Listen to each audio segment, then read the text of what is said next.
Sweep-työkaluharjoitus. Eli Sweep-työkalulla saadaan muodostettua esimerkiksi putkimuotoja, kun meillä on profiili ja jonkinlainen rata, eli jonkinlainen tässä tapauksessa putkistomuoto, mitä me halutaan lähteä toteuttamaan, niin tällä kyseisellä työkalulla se onnistuu kätevästi. Ja lähdetään liikkeelle tietenkin siitä, että valitaan meille sinne se meidän part-tiedosto. Ja jos meillä ei ole Lapin AMK-pohjat vielä tässä vaiheessa käytössä, niin sitten sieltä Metric-valikosta käydään valittamasta part-tiedosto, standard, millimetrit, IPT. Vastaavasti, jos ne Lapin AMK-pohjat jo on sinne asennettuna, niin sitten yksinkertaisesti tuolta partista otetaan tuo standard, millimetrit, IPT ja lähdetään muodostamaan tämä kyseinen rakenne. Ja liikkeelle lähdetään tietenkin siitä, että me otetaan sieltä tuo sketsi ja otetaan plane-taso, mille lähdetään se muodostamaan. Ja tuttuun tapaan XY-planeillä lähdetään liikkeelle.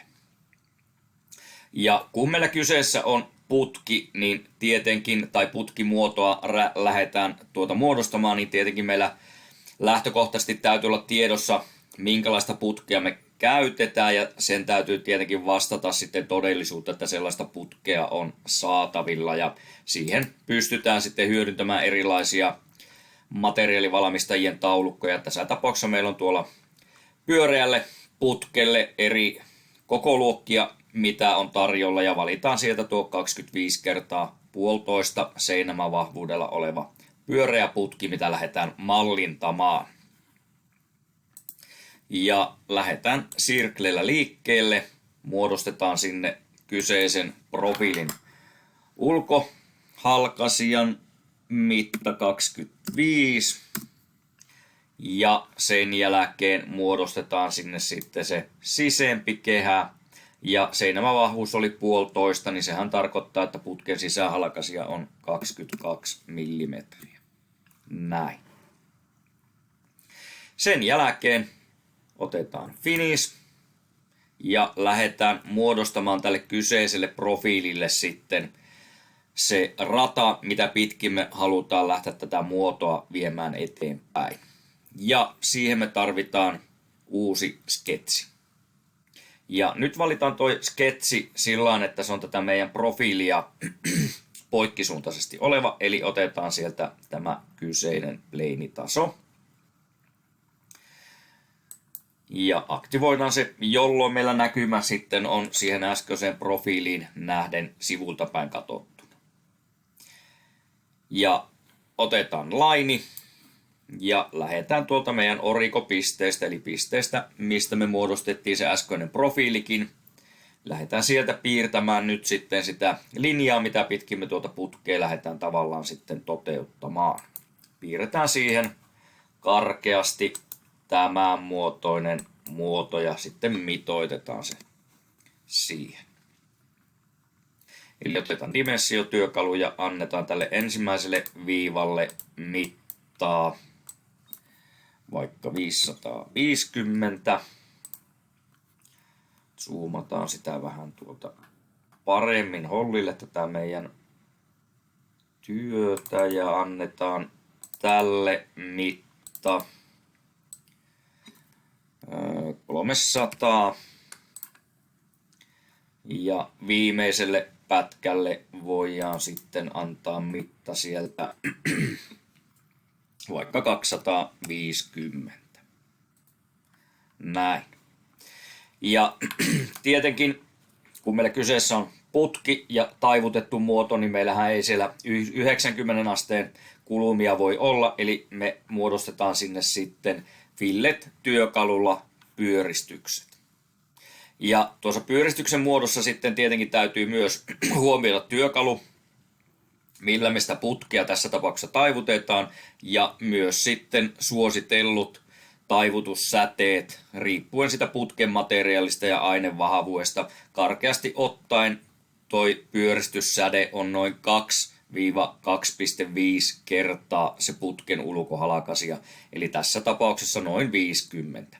Ja kuten sanoin, niin siihen tietenkin vaikuttaa myös se työkalu, millä me tehdään. Tässä on tämmöinen käsitaivutustyökalu, niin tietenkin meillä täytyy olla tietoa, että mitkä meillä on taivutussäteet tai taivutustyökaluiden säteet, mitä pystytään tässä koneessa sitten hyödyntämään.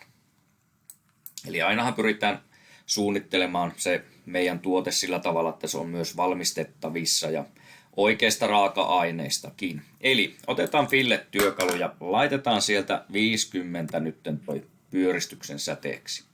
Sen jälkeen klikataan sieltä näitä viivoja, joiden väliin halutaan se pyöristys muodostaa. Ja kun ollaan nuo molemmat terävät kulmat tuolta nyt pyöristetty, niin sitten suletaan toi sketsi. Ja ei kannata säikähtää, jos toi meidän pyöreä profiili siellä meinaa näkyä vähän karkeasti. Te voitte sitä zoomalla estahkaa, niin se kyllä korjaantuu siitä, tai sitten updateata sen kuvaan tuolta yläkulmasta, mikäli teillä toi salaman kuva siellä on aktiivisena, eli tuommoisessa kellertävässä muodossa, niin käytte sieltä klikkaamassa, niin se korjaa tuon karkeuden tuosta pyöreästä profiilista sitten, mikäli se sinne mahdollisesti tuli. Eli nyt meillä on siellä profiilimuoto ja sitten kyseisen profiilimuodon keskipisteestä lähtee rata, mitä pitkin olisi tarkoitus toi meidän putkilinja sitten toteuttaa. Ja se saadaan yksinkertaisesti, kun otetaan tuolta Sweep-työkalu. Ensimmäisenä valitaan sieltä se muoto, profiili, mitä me halutaan kuljettaa tuota meidän rataa pitkin. Ja tässä tapauksessa valitaan sieltä tietenkin tämä meidän ympyrämuoto.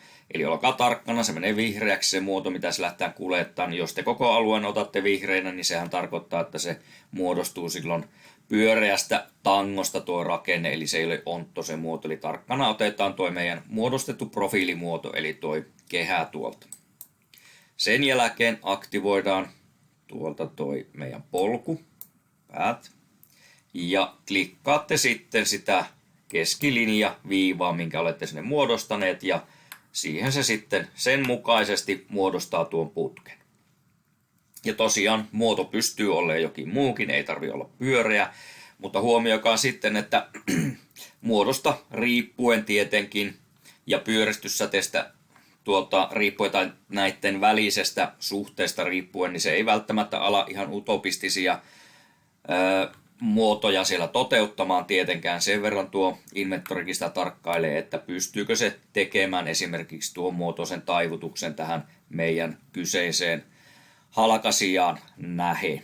Se ei tietenkään niitä toillisia valmistustyökaluja tai putkikokoja tiedä, se vaan nyt laskee sen sillä tavalla, että onko se nyt mahdollista tässä ohjelmassa saada se taivutus kulkemaan niin sanotusti järkevästi läpi, että siitä ei tule semmoista tyssääntynyttä, lynkkääntynyttä muotoa esimerkiksi tuohon kulmaan. Sen verran se tarkkailee tuota, että se on jollain tapaa realistinen kuitenkin. Mutta muistakaa aina oikeat materiaalit ja sitten perehtyä myös siihen valmistumistapaan tai valmistamismenetelmään ja työkaluihin, niin sen kautta saadaan sitten myös se mahdollisesti sitten oikeasti toteutettua. Ja sitten hyväksytään, ja nyt siellä näkyy noi taivutuksien alku- ja loppukohdat tuollain karkeasti tuossa työssä. Jos me halutaan ne sieltä poistaa, niin otetaan toi View-valikko, sieltä Visual Style ja Realistic valitaan sieltä, niin ne häviää näkyvistä. Ja kun me mallinnetaan, niin tietenkin annetaan sille sitten joku materiaali, eli mennään tonne Part-kohdan päälle historiapuussa hiiren oikea ja Properties-tiedot sieltä. Ja tänne me tietenkin täytetään sitten ne meidän piirustukseen liittyvät tiedot. Ja tuolta viimeisestä välilehdestä käydään antaa sitten sille materiaalitieto.